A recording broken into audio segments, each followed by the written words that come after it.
start.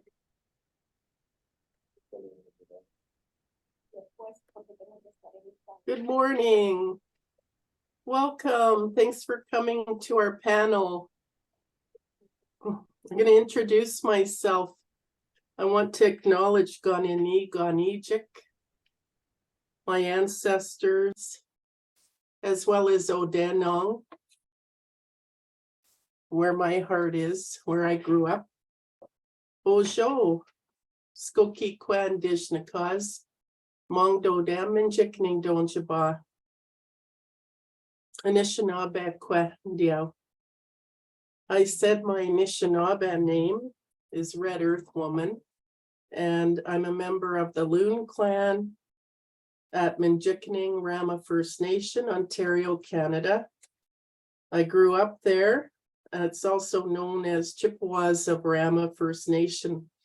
On the shores of Lake Couchiching, my husband and I raised our children at Weequamecoong unceded territory on Manitoulin Island, Ontario, which is in the northern part of Lake Huron, one of the Great Lakes. I'm grounded in Indigenous epistemology and Anishinaabe philosophy, reflected in the Ojibwe language, Anishinaabemowin.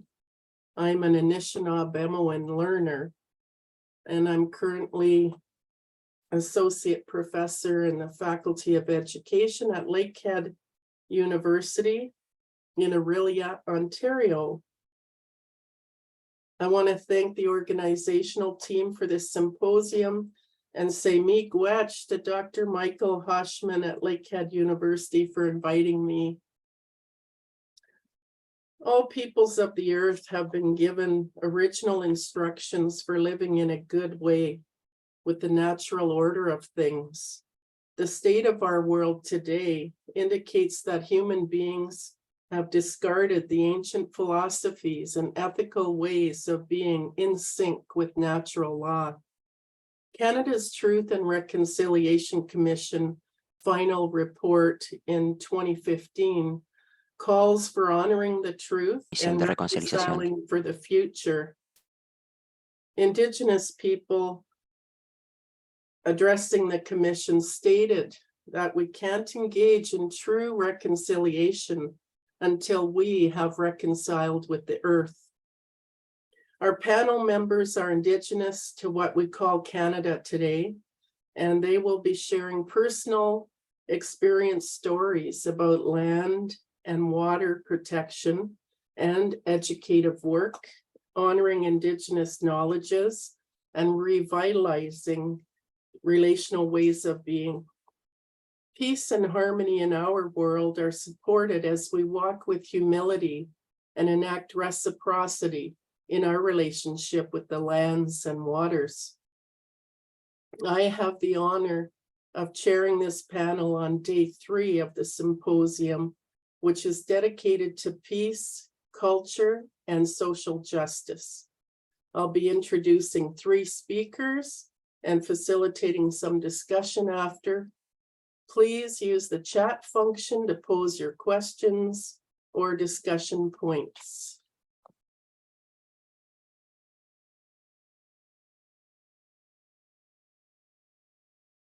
So this is Odanong, where I grew up, where my heart is, like Couchiching. And the fall colors are starting. I'd like to introduce Sko Anungkwe, Joanne Robertson. She's Bald Eagle Clan, a member of Atikameksheng Anishinaabe Nation, Ontario. Joanne is an author and illustrator and a Turtle Island Water Walkers helper, having served for the good of Nibe water alongside grandmother Josephine Ba Mandamin. Joanne is an educator passionate about our shared responsibility for taking care of the water. We are all born of water, and the spirit of water carries all of our stories. Go ahead, Joanne. Miigwech, Charla. Bonjour, everyone. Today, I'm happy to share with you a bit about our relationship and responsibility to water, as demonstrated by my grandmothers, the water walkers, and the youth following in their footsteps. So first slide, please, Charlotte. So in our creation stories, humans were the last to be created. All of our relations, the trees, animals, and plants came before us. We were created last because we need all of creation, all of our relatives to survive and to learn from. A tree doesn't need us to live. A plant doesn't need us to thrive. Water doesn't need us to flow, but we need them.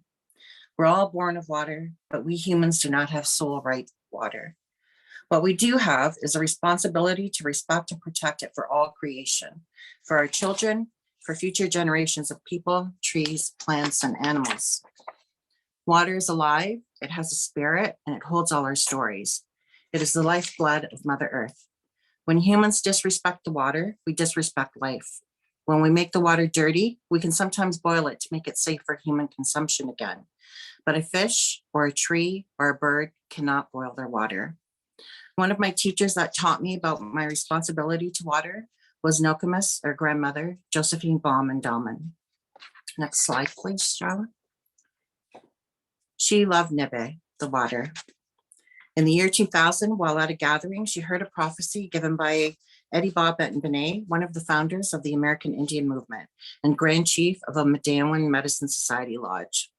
He prophesied that in 30 years' time, if we continue with our negligence, water is going to cost as much as gold. What are you going to do about it? At age 60, when many people are thinking about retirement, Josephine Baum began her work in earnest for the water, when her and 4 others set off to walk around Lake Superior. These determined, loving, courageous grandmothers are known as the Mother Earth Water Walkers, and eventually they walked around all the Great Lakes on Turtle Island, or North America. The Mother Earth Water Walk is an Indigenous Anishinaabe-led ceremony for the water, rooted in Medawan Medicine Lodge teachings and protocols. From the time the copper pail of water is lifted to the time it touches down at the end of the day, the water keeps moving, flowing nonstop like a healthy river should. In 2011, after they had already walked all the Great Lakes on the St. Lawrence River, I began working with them for the water. That year, we carried the water from the 4 salt waters to Lake Superior. On the map, you can see the 4 colors, from the Pacific Ocean in black, from the Gulf of Mexico in red, from the Atlantic Ocean in yellow, and from Hudson Bay in white, all walking at the same time in different time zones, converging at Lake Superior 2 months later. During those 2 months, they walked over 14 million footsteps, demonstrating their love for water and us. Every step was a prayer for the water. A few years back, I read somewhere that on a hot summer's day, 1 birch tree can drink up to 2 bathtubs full of water. The grandmothers walked for their families too. In 2017, at age 75 and with Parkinson's, grandmother Josephine Baum walked her last big cross-country walk. Over 1,000 people joined in or contributed in some way to that walk. Josephine Baum walked on to the spirit world in 2019, but many of us promised her we'd continue our work for the water. Next slide, please. During the 2011 water walk, 3 generations of the Dorsey Lopez family walked from the Pacific Ocean to Lake Superior, the western leg of the walk. This image is of their son, 7-year-old Maingan Surratt. He took his turn carrying the eagle staff for the grandmothers. His older brother Phoenix, aged 11, and younger brother Bear, aged 3, also walked for the water that year. This year, Maingan started university, where he was awarded a full 4-year ride scholarship. He is studying the environment, focusing on the Great Lakes. Next slide, please. In August of this year, we walked around Lake Superior. This walk was led by 71-year-old Sharon Day. She has walked many times with Josephine Baum, and she herself has led 26 water walks for various lakes and rivers across the United States. They're highlighted in red on the map. This 34-day walk offered over 2.5 million footsteps and prayers for Lake Superior, the largest freshwater lake in the world by surface area. This walk was to honor and thank Lake Superior and in memory of grandmother Josephine Baum and Dahlman that first walked around it 20 years ago. On the top left is Josephine Baum's sister, Melvina. Melvina was on all of her walks and she joined this year too, even She carried the water using her walker. Bottom right is Andrew Mundaman, who is Josephine Baugh's husband, and he supported her during all the walks, and he supported the walk this summer also. And to the left is Josephine Baugh and Sharon, and then the far left in the corner, that's the final touchdown this year's Lake Superior Water Walk. And I just wanted you to see all of the youth that joined in the water walk on that last day. So next slide, please. Visuals speak louder than words for some of us. So I created this collage at the end of the Lake Superior Water Walk. The lake was totally surrounded by love. The Mother Earth Water Walkers taught by grandmother Josephine Baugh Mundaman are continuing their work for the water. But there are others that were inspired by grandmother Josephine Baugh to care for the water. They are using their unique gifts to strengthen their relationship with water. And they're answering the question, what are you going to do about it? The youth I'd like to introduce you to now are called the Junior Water Walkers. Next slide. One day, Peter Cameron and his son Kai were out walking in a park along the shore of Lake Superior in Thunder Bay, Ontario. When Kai noticed a woman, she was wearing a long ribbon skirt, carrying a copper pail in one hand and an eagle staff in the other. Kai asked his dad what he thought she was up to, and Peter said, let's go ask her. But during their brief discussion, she had walked out of range and they lost sight of her. Peter, a school teacher, returned to his classroom the following week, and on his desk was a new teacher's magazine. In it was a review of my book I wrote for Grandma Josephine Baugh called The Water Walker. And on the cover was the woman Peter and his son Kai had seen walking along the water the weekend before. Peter contacted me through Facebook, and a few weeks later, we visited his grade 5-6 classroom. While there, the students shared with us all they had been learning about water and the Great Lakes in particular, and how reading about Nokomis's work in the Water Walker had inspired them to do something for the water. Nokomis Josephine said to them during that visit, we're all born of water. We're all connected with the water. We're all related in that way. Even though we're not related by blood, we're related by water. So water is very precious for us. One of the students, speaking before her classmates, proudly announced to us, you're now looking at the new Junior Water Walkers. Filming with Canadian Geographic a couple hours later on the shore of Lake Superior, Josephine Baugh said this about the new Junior Water Walkers she had just met. They are encouraging other kids in other schools to do likewise. I know they will make an impact. Their hearts are in it. Next slide, please. The Junior Water Walkers, in their quest to build their relationship with water, have 4 pillars: connect, reflect, respect, and protect. Next slide, if you can, Charlotte. Peter Cameron's classroom of grade 5-6 students invited other classrooms around the Great Lakes and around the world to join them in learning about the water that they live near. This image shows Peter Cameron and Junior Water Walkers visiting, walking, and singing to and for the water. The Junior Water Walker pails, the one on the left, reads, Dear Josephine, you are such an inspiring person, and I love how you are so hardworking. Also, you are a hero to me and Nebe, that's water. Stay strong, from Owen. And the one pail on the right says, Dear Nokomis, thank you so much for inspiring me and my classmates and tons of people around the world. This map highlights where some of the Junior Water Walker classrooms were in the world at the end of 2019. There were over 200 classrooms, but there are many more now, and it's difficult to know the exact number. Their numbers grow every year, and let me explain how their message is rippling out to youth around the world. Next slide, please. During the 2021-22 school year, the Junior Water Walkers at Pope John Paul Senior Elementary School in Thunder Bay, Ontario, introduced water boxes. Guiding this effort are Peter Cameron, now in guidance, Alex Bush in guidance, and Martin White, their Indigenous counselor. Here's how they describe their efforts. Water boxes are handcrafted local white cedar boxes built by the native language classes and the Junior Water Walkers Club. The water boxes contain the Water Walker book, a handmade journal with a letter from the box creator, and other small gifts. The water boxes are filled with respect, love, and hope for Nebe. Like water, the water boxes are intended to keep moving. The first year, they gifted these water boxes to 60 classes across Turtle Island and around the world. A lot of learning and connecting to water is happening. And here are a few examples from water box classrooms. Kindergarten students are learning about the water cycle and states of water and wondering where snow and ice go. Grade 2-3s are taking their water box home to share with their families, and they're learning about different bodies of water, like trees, grass, flowers, lakes, and even themselves are bodies of water. They're identifying their connections to water: drinking, cleaning, cooking, fishing, and baptisms.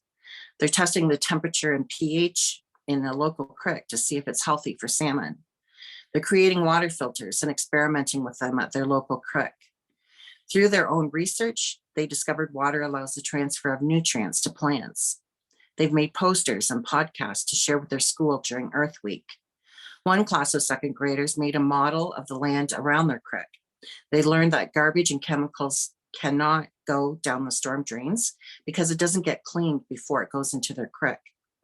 Another grade 2 class looked at a globe to see the sources of fresh water and concluded there aren't many. Another grade 2 junior water walker wrote, "Trees need water. Water makes sap. Sap is like blood in trees. Trees are good for our health. Walking in a forest is calming. Trees help us breathe."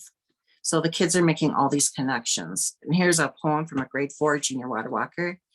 "Deep in the water, softly moving his fins, a carp dreaming." That was by Kyle in Gunnison, Colorado. And a grade 10 wrote, "We need water to live, and we are not the only ones who need it. Yet we are the only ones who are hurting it. Shouldn't we keep it safe?" All of these junior water walkers are strengthening their relationships to water, making the connections. At the end of the school year, they will hand their water box off to another class somewhere in the world. To date, there are 120 water boxes flowing around the world. Next slide, please. The day Nokomis passed away, the kids had these things to say. "Today we visited our ponds and said goodbye to Nokomis while promising to care for the water every day. She set a good example. Recycling a plastic bottle he found, VR said, now we have to do this job. Today is a sad farewell. We walk for Nokomis Josephine so she may rest." And another teacher tweeted, "Checking the beautiful creek on our knees, taking a deep breath and listening to nature without knowing we said goodbye to Nokomis." Another teacher's tweet that her students said are, "Now we have to do this job." Another student, "We can teach everyone to care for the water like we do. Even puddles are water and snow." You know why I decided to take swimming lessons? Because it would help me remember Nokomis. My favorite of all of these was a question: will she care for the clouds now? Next slide. Grandmother Josephine Baumann-Dahlmann loved water. She loved all of creation. All of those full heart actions, connections, and stories that I've shared came about because a grandmother dared to answer the question, what are you going to do about it? And because our most precious little water bodies, our children, are watching. Miigwech, very good listening.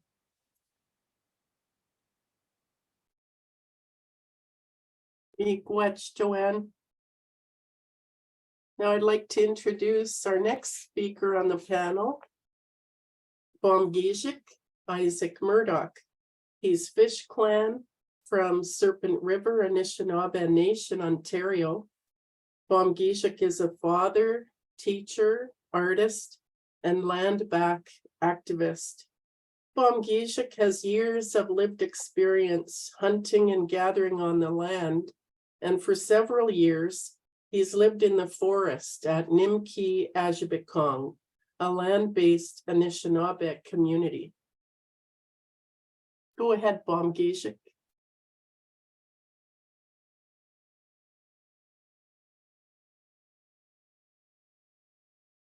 Can you unmute your microphone?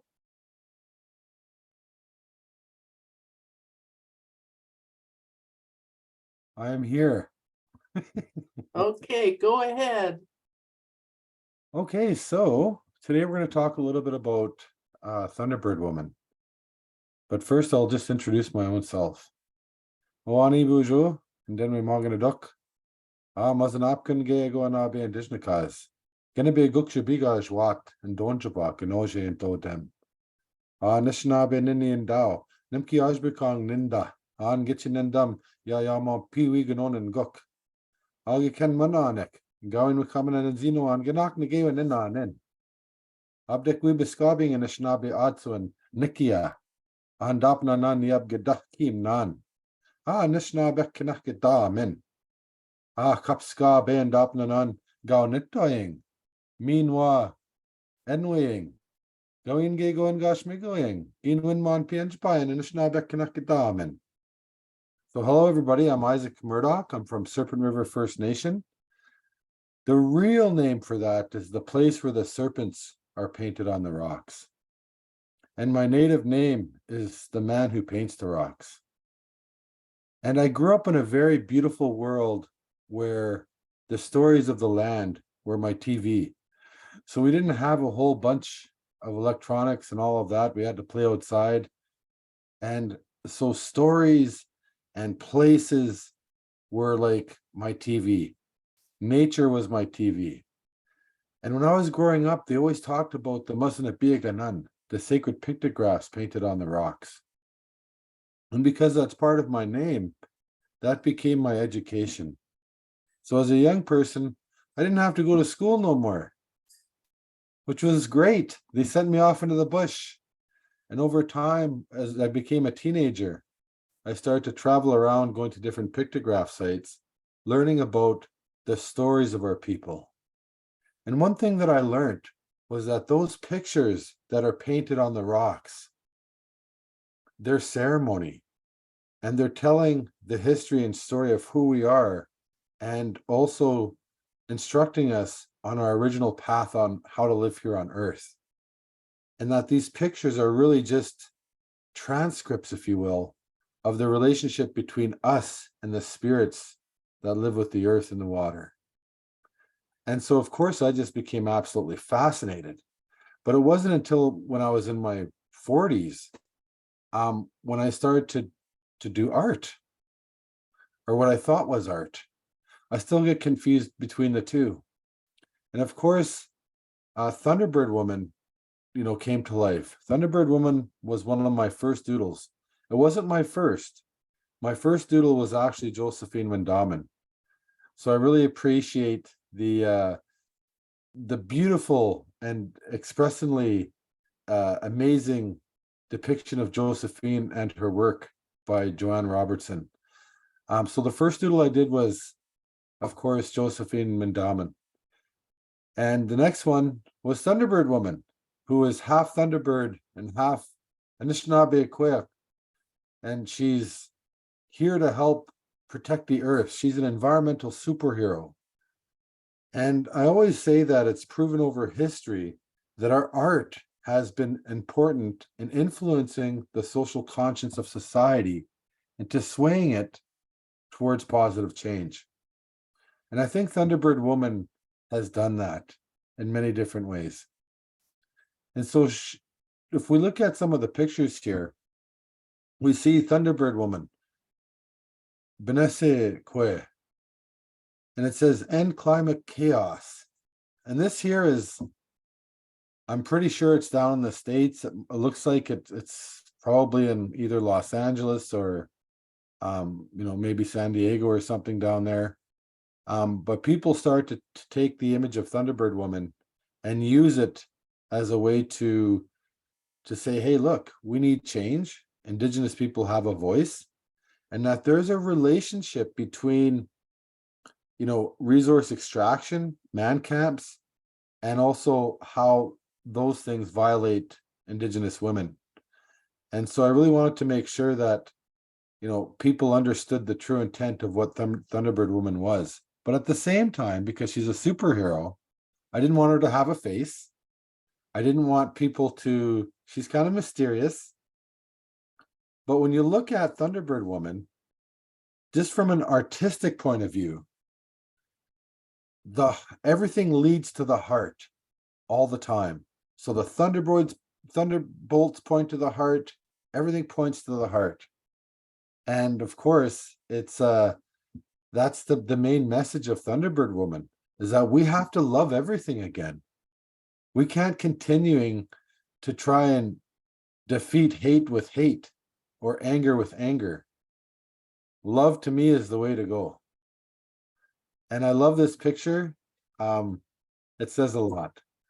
And so if we can look at the next slide, that would be amazing.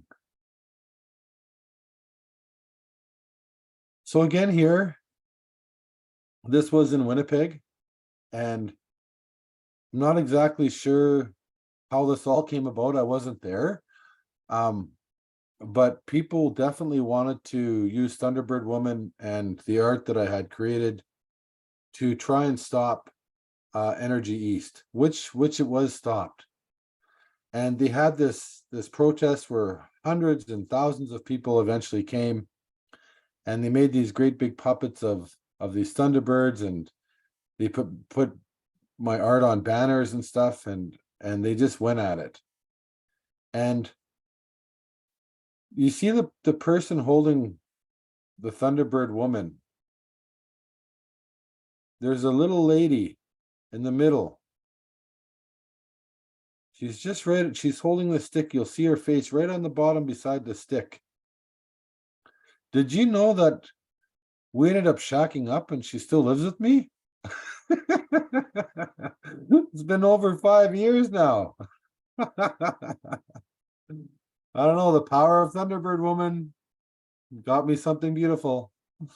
So again, people were using art as a way to say, hey, look, we have a right, we have a say as Indigenous people. We also have a say to what goes on in our lands. And that, you know, we have to love everything. And when you're for something, it's better than being against something. And we're for the water, we're for the trees, we're for the animals, we're for all these things. And that becomes much more powerful than being against something. And so that's always been my philosophy from the start, just like Josephine. You know, Josephine was always for something. She was for the water, for the birds, for the butterflies, for the Benabe Quayak, the mermaids, and the water spirits. And so she led a revolution that expanded and touched so many different people. And, you know, that's something that I'll take away, because before that, before Josephine Mandamin, you didn't see these great big art pieces happening. You didn't see, you know, again, at that time, before Josephine came aboard, there was a lot of confrontations with weapons and guns, and people were militarized and such and so forth. But after Josephine came, it's just like she laid a big heart on everybody. And that's the power of one person taking action. This is just a continuation of what Josephine had left for us. And we'll take a look at the next slide, Charla. And as a result, you know, I have hundreds of pictures of classrooms, of people all over the world sharing Thunderbird Woman with me. And on the left, now this is quite the deer. I ain't gonna lie to you. This lady on the left is a medicine woman. She lives in that wigwam behind her, in that teepee behind her, and she lives in northern Mongolia. And somehow she's seen Thunderbird Woman, or she's seen something going along with that, and she asked her daughter to go to town and print out the image of Thunderbird Woman so that she can hang it up in her wigwam. And she was very, very beautiful. And she couldn't speak English, and her daughter couldn't speak English, but they sent me this message back with an interpreter stating that the people of northern Mongolia and her tribe really respect the courage and the strength for the Indigenous people here standing up, because it gave them pride to protect their lands too, and that we're in solidarity. So Thunderbird Woman is used oftentimes as a bridge of solidarity between different tribes and non-Indigenous people all over the world. And I've always said that Thunderbird Woman, you know, the thunders don't have a preference to who it thunders to. You know, it thunders for everybody. It rains for everybody. It doesn't have, you know, it doesn't like me better than it likes you. It thunders for both of us. And so I think that Thunderbird Woman has been a great way to build connections, build bridges in a positive way. And really, we're making hearts. You know, everybody's making these hearts. And of course, that's always the most powerful part, is the heart. Next slide, please. And on the top left, we have a silver medallion made in Japan. So somebody in Japan had made that for me. You have Thunderbird, like people send me this stuff all the time. I have hundreds of photos. I can't post them all, but like there's Thunderbird Woman cookies, there's cakes, there's like Thunderbird snowmen people. There's all sorts of medallions. I've had, I don't know, so many medallions given to me of Thunderbird Woman. I've just passed them on, of course. And so it's really been a great honor to be a part of something that's really wasn't even my doing. You know, it was more of a lucky fluke. You know, it was just the right time at the right place. And, you know, Thunderbird Woman is very simple. And I think that's part of the reason why. And I've always told people, use Thunderbird Woman to fundraise for your own cause. You know, if you want to make shirts, go ahead and make shirts. If you want to raise money to save a creek, or to help with poverty, or to, you know, create interest in protecting the environment, then use Thunderbird Woman. You don't have to cite me. You don't have to credit me. I don't even need to know about it. Just take the image and go. And I think that that's refreshing for a lot of people, because a lot of times you have to go through so many different consents when it comes to Native art.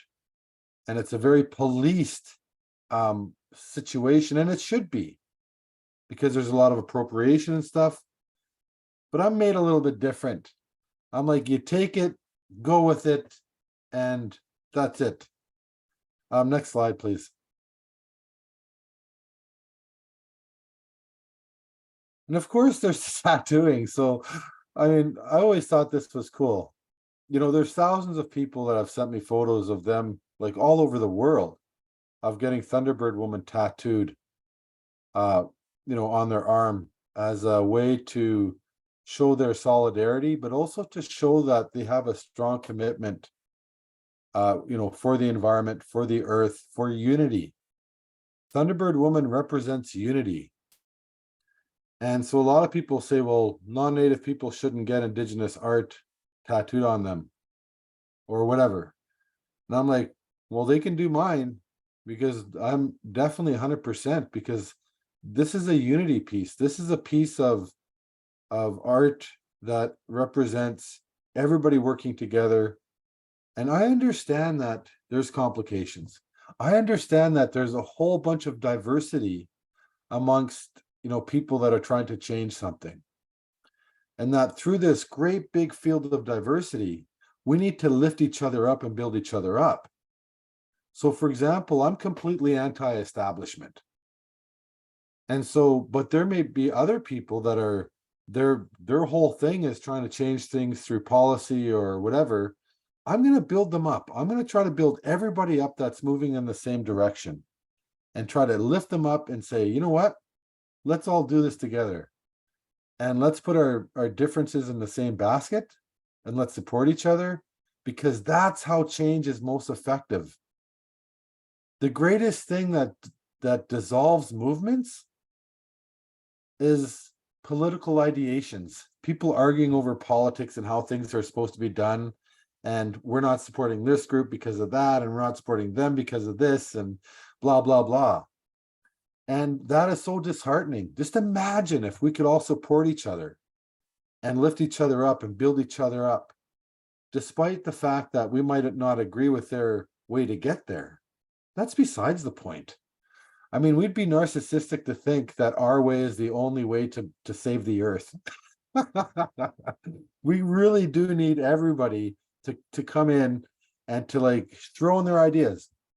The more ideas and the more thinking and the more strategy that goes into this, the more successful we're going to be. This is proven. in the political science of change. It takes people to get along and to agree on something. That's what changes things. And so I don't discriminate with Thunderbird Woman. I can't, because that goes against the natural law of thunder. That goes against the natural law of what Thunderbird Woman represents. That goes against the natural law of Josephine Mendamenbaugh. She never discriminated against anybody. Never. She was kind. She was beautiful. And, I'll tell one story. Charlotte, I think this is the last slide, eh? Yes. I'll tell you a story about Josephine before I go. Josephine came to me. She was already sick. She wasn't feeling well. And Josephine Baugh said, Isaac, I want to go to fast at that special spot that you always take me. It was November during a sideways snowy rain. And I said, Josephine, I said, it's November. It's like a sideways snow and rain. And the place that you want to go to, I got to paddle you there. And I'm going to end up leaving you there. And she says, yeah. I said, and you're not feeling well. She says, I know, but I just want to do this. She goes, I'll be all right. I said, well, you're going to make me really worried if I put you out there. I said, let's smoke a little bit. So we smoked a pipe, and I said, yeah, okay, I'll take you out there. During a sideways rain, I took her out to this island, put her out to fast at this very sacred site where the serpents live. And she fasted there during a sideways rain. No fire, nothing. And when I went to go pick her up, she says, seeing your big head in that canoe, gave me the most happiest moment of my entire life. And she did it. She completed her fast out there. It never stopped raining once. And she was filled with thunder and lightning and rain and water and nibbe and land and spirits. And that's what she wanted. And I know that she gave that all back to the people before she left. And that's what Thunderbird Woman is all about. It's about that purity of giving back. It's about making sure that our people are looked after, that all people are looked after, that life is precious, it's a gift. And that when we give, it makes people healthier. We save lives by doing the work that we do. We might not see it, but it does. It makes a difference. And I know for Josephine, she saved many lives. And she will continue to save lives in the future. And that's how I'd like to end my thingy here. So, thank you so much for having me here. Thanks for having me a part of this thing. And I'm not a computer person, so Charla, thank you for helping me navigate through all of the computer stuff to be able to be on this thing here. So, Gwabnanim, Minwa, Nahao, Miigwech. Thank you. Miigwech, Isaac. Thanks for making me cry. Nahao. Yes, I'd like to introduce our third panelist. Marilyn Poitras is Michif from Southern Saskatchewan. She's a lawyer, professor, and film producer who's been recognized for her work as an innovative change maker. Marilyn is grounded in the teachings of the land and carries forward her philosophy that nature is the law. Go ahead, Marilyn. Good morning, everyone. And thank you, Isaac and Joanne, for those presentations. That was wonderful. So I want to get started here with what we think about as laws and where ideas of law come from and how to maybe grow that thinking. and talk about law coming from nature and humans learning to work within that. And Joanne and Isaac have given you great examples of that. So in joining sort of the team introductions here, I'll tell you that I have two ceremonial names. Nia Askiasqueo Askiawasis is my first name, and that translates into Earth Mother, Earth Child. And my second name is Miku Pisu Squeo, which translates into Red Thunderbird Woman. And it's important that we talk about who we are ceremonially when we do this work, so that we understand that we're coming from a place, we're standing on the foot, to quote one elder, of who we are and what our teachings are. So if I can get you to go to the next slide, Charla, you're going to see that, and you've heard from both presenters so far, that there are several levels of relationship within our environment and potential roles and responsibilities within those relationships. You haven't heard about economic development or resources to be tapped or ways to access resources. The messages that you've heard this morning are how to live within spaces and live within them as part of the ecology, not the dominating force above them. One of the elders that I work with says that everything about what we do on this planet is about our relationships. Everything, nothing is held back from that. And I think that Joanne and Isaac gave you great examples of that. Another elder that I work with says humans are the smallest part of creation, dependent on all else for our very existence. Now, I have a law background. I have studied laws imposed on the colonies. For about 4 decades, I've been a student of law. I've been trained to see law as a tool of control and power, and to understand our place as humans within that power dynamic as tools used to grant or deny access to certain places, certain people, and things that we might have rights to. The rights agenda has a very prominent place in the tug of war over land and resources, and Isaac alluded to this. There are within this tug of war rights that have more leverage and rights that have less. We create hierarchies of rights for people who are trying to access land and resources and those rights ultimately. Next slide, please. Studying our legal rights to land and resources, I started to notice that the rights and how to access them and who can access them shifted. They shifted from jurisdiction to jurisdiction, from corporation to corporation, from government to government, and from judicial decider to judicial decider. I started to see rights as a shell game that we were guessing where they were hidden and how to get access to them. And it was a bit of a lucky streak if you could actually tap into them or not.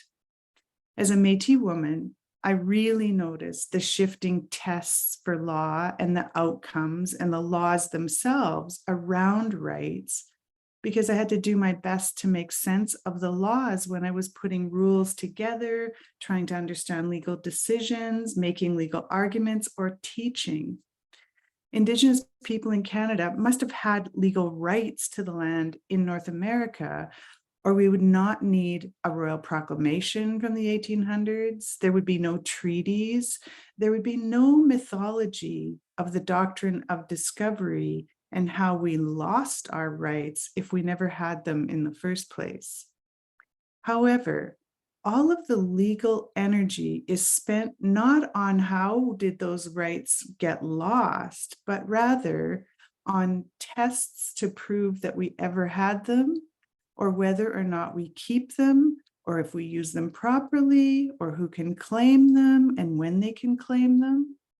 Legal tests and obligations were never imposed on the newcomers in the territories or on the lands whose laws and plants and foods were imported here. Laws of the Indigenous nations were not considered in the larger picture of how the land should be cared for, or who can access it, or whose responsibility it is. And the rights of the inhabitants of the land were held in stark contrast to legal rights.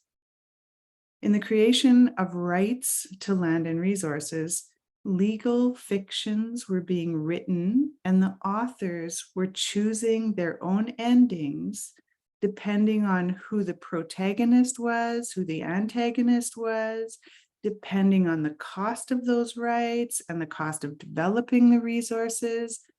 The shell game was everywhere. Indigenous legal rights are carefully, consistently examined and dissected. And in Canada, your legal rights are different from your legal title, and they're separate and held differently by different people and different communities. And we use the courts to find out if we have the rights, can we access the rights? Are they communal rights? Are they individual rights? And to enable access, Indigenous people are categorized and counted and put into a standard and listed and collated for our own good, which is also a shell game. Where do you fit under these standards? Legal fiction, to access rights to land and resources, tells the story that Indigenous people are primitive, yet they had their own governing system. Savages, yet authorized and holding capacity to enter into treaty relationship. The storytellers it's a character in a story who acts with the honor of the crown, with the savage, with the Indigenous person. The crown understands the laws, they understand how to write them, how to rely on them, how to access them, how to make decisions with them. The crown decides where they're kept and which shell to keep them under. Next slide, please. Now I want you to shift with me to my other legal training with Indigenous elders and knowledge keepers in ceremony and traditional teachings, and you've heard a lot of them already. Almakaitwe thinks just like Joanne does. The earth is our mother, the grass is her hair, the water her milk. It's not a space to conquer, resources to be owned and commodified at any cost without regard to the planet. Artists like Jackie Travers use their art to connect, to teach, to learn, and help us see this other world construct. How do you put together these different laws that come from such different places and live on the planet? One says people rule and our laws control the land to meet our needs. And one says we conform to the laws within the lands. If you add to that another component of a very strongly held right in Indigenous communities, and those are inherent rights. What are the rights that we as a species living on the mother hold to thrive here? Is it access to teachers? Is that an inherent right? Access to parents, access to waters, access to shelter or food? Does the water have to be clean? Does the food have to be available to us? My work with elders in traditional law and the understanding of what spiritual law and natural law is, of course, turned my idea of what law is upside down. They challenged me on everything from who's responsible for looking after spaces to asking what are our relationships with trees or standing people, with rocks, who some see as elders. They challenged me to understand what man-made law is next to natural law, and asked me to examine conventional practices of how do you live on the earth. Truly, if you see the earth as our mother and our mother is our first teacher, how is she teaching us the laws? We might learn laws, for example, through traditional teachings, stories, old ways to learn, through spirit stories and teaching, the Echimona teachings, stories that teach very basic lessons, and others teach us about hard, complicated lessons. The story of the Witiko, for example, the greedy person, the insatiable appetite that turns to a disease and that you can never get enough is impacting our planet. Lessons through song and art that you were just hearing about, through dance. We may have life lessons also just from simply living. The Mother Earth is a harsh teacher. If you just go outside with no warm clothes, you will see what you will learn about the law of nature. Next slide, please. Laws are in the land. Laws are found everywhere around us. I have an elder that I work with, and I was teaching in a land management course, and we were in cabins out on the land with soil and tree scientists, land managers, Indigenous land managers from across Canada. And at a fire one evening, Gladys expressed that she was reluctant to come to this camp, Maryland, dang it, and to teach with me because she really was supposed to be out picking her medicines before it got too late in the autumn. And now at the fire, she had seen the fireflies, and it was certainly too late for her to pick her medicines. The scientist asked what fireflies have to do with medicines. And Gladys explained to him that she had a contract with those fireflies. It was long-standing, and her mother had told her about this family contract. They both relied on the medicines, you see, and Gladys could only pick what she needed, leaving some for the fireflies. And once they appeared, she would have to stop picking for that season. And now here were the fireflies. She had not picked her medicines, and she would have to wait till the next season. This teaching takes my concept of contract law from my law school training to a whole other level. And it pushed my mind into Western offers, notions of who makes an offer in a contract, who accepts the contract, how do we bind the contract in English law? It's bound through money. And now, what are the rights in that contract, and what are the responsibilities? And does nature get rights as well? We hear so many times that elders are our libraries and they hold our laws. And when we lose them, we will lose the idea and the understanding of what natural law is. We'll lose our universities. So I asked my elders, what will we do when our elders and our teachings aren't available? Well, how will we understand natural law? And Gladys said, Marilyn, Creator does not entrust the laws to human. They are found and left within nature for humans to find. You go and you look for them. They're there always. They don't disappoint. They are always there teaching. Next slide. Putting our modern day teachings into context, we can look at some North American academics and traditional teachers who are grooming our institutions for us to find a new path to understand our relationships with nature, our laws, and our roles here on the planet. A couple of examples are a professor from the University of Regina, Willie Ermine. He lectures on traditional teachings, and he's reimagined ethics and relationship building for humans through what he calls ethical space. He asks us that when humans meet, that we leave any old made-up notions we have, judgments, concepts, and tools at the door. And instead, you come into the space to create a relationship, just to hear, to listen, and to honor the truth of each person's experience. And then you move together through stories to discover and rediscover solutions and insights for how a relationship might grow between us. This practice, using Thunderbird Woman, as Isaac has suggested, would impact government, environmental awareness, environmental development, communities, families, parenting, all of it. Leroy Little Bear is another person he's put his life work into teaching about spirituality and quantum physics. He tells us that science is going to keep running into issues until spirit is returned to the scientific theory, and then we will make leaps and bounds in science. He's also the forefather who spearheaded the modern Buffalo Treaty in Canada, a contract with nature that humans can commit to, a relationship with responsibilities where everyone benefits when responsibilities are met. And they put the grandfather buffalo back into the place of teacher and leader, and rights going to that person, that entity. Next slide, please.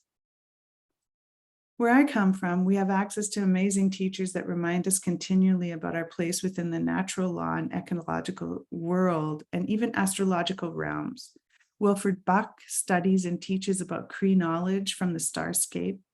There are Cree teachings that tell us that the syllabic system, the Cree language structure, comes from the stars and was gifted to the Cree people. Another elder tells us that if we want to begin to understand the laws of nature, you look outside your window on your door at your home. What does that mountain ash or spruce tree know? How does it react? What are its cycles? Who makes a home in it? What does it feed? Who does it feed? Who does it shelter? That tree lives outside your door as your personal teacher. Another elder teaches, you want to understand about balance, you look to the birds. You can even look to your houseplants to understand the humidity in your home, the effect of language and music the plants are exposed to and when they thrive. So we can ask you in our presentations, what laws are you being taught every day? How are you building relationships? Who are your teachers? Where are your lessons? And do you see yourself in the rights agenda or the responsibility agenda? Thank you to my co-presenters and to Charla for managing us through this whole thing in the most gentle, beautiful way, and to the organizers, of course, of the conference and getting the message out that is really important. Oh, miigwech. Miigwech to all our amazing lands and water protectors who've shared with us today. We're inspired to return to our lands and waters, to rekindle our relationship. When we express gratitude and acknowledge the life that lands and waters bring, we increase the health and vitality of the natural world. Our words go around the world forever, and our songs and actions send positivity out in all directions. Our role as land and water advocates is a demonstration of self-love and honoring our responsibilities as human beings. So miigwech, we have a few minutes. Would anyone like to ask a question? You can put it in the chat, or yeah, maybe put it in the chat, or you could speak it if we can hear you. That would work.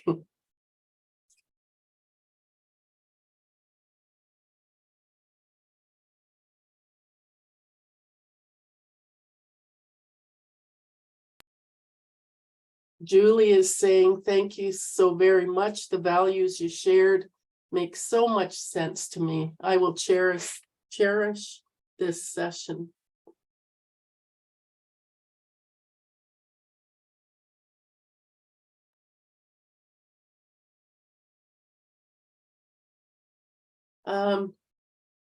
I have something for the panelists to consider.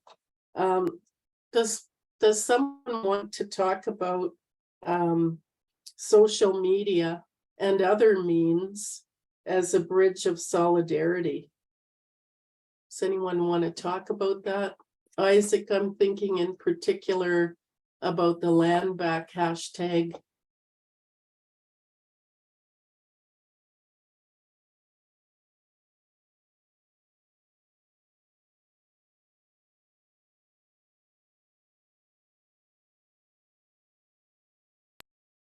Just turn on your microphone.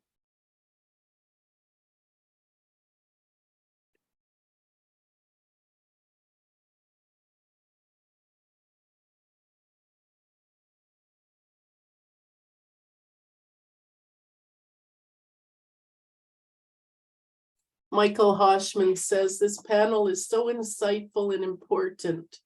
For those who might be able to attend, there will be a session of Maya activists and academics at 11 on Indigenous data governance and Mayan communities.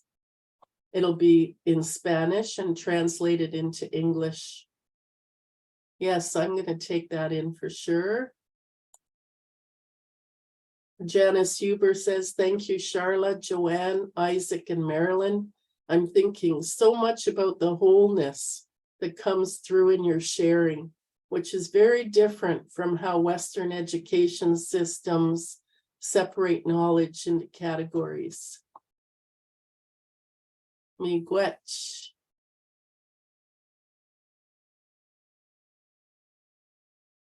Okay, so that concludes our panel. We truly appreciate everybody for being with us this morning, and I hope you enjoy the rest of the symposium. Have a good day and a wonderful weekend. Stephanie Pine says, miigwech to everyone for your complimentary and wonderful words and images. I'm reminded of a phrase by Joe LaFord, originally from Chiging, Ontario, who said, we are all spiritual beings having a human experience. Yes, right on.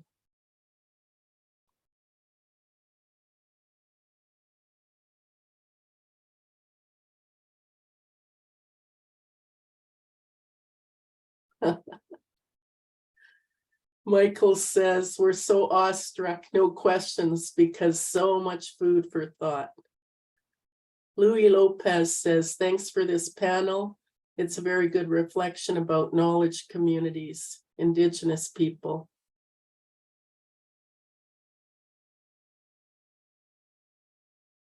Okay, miigwech. Big hug.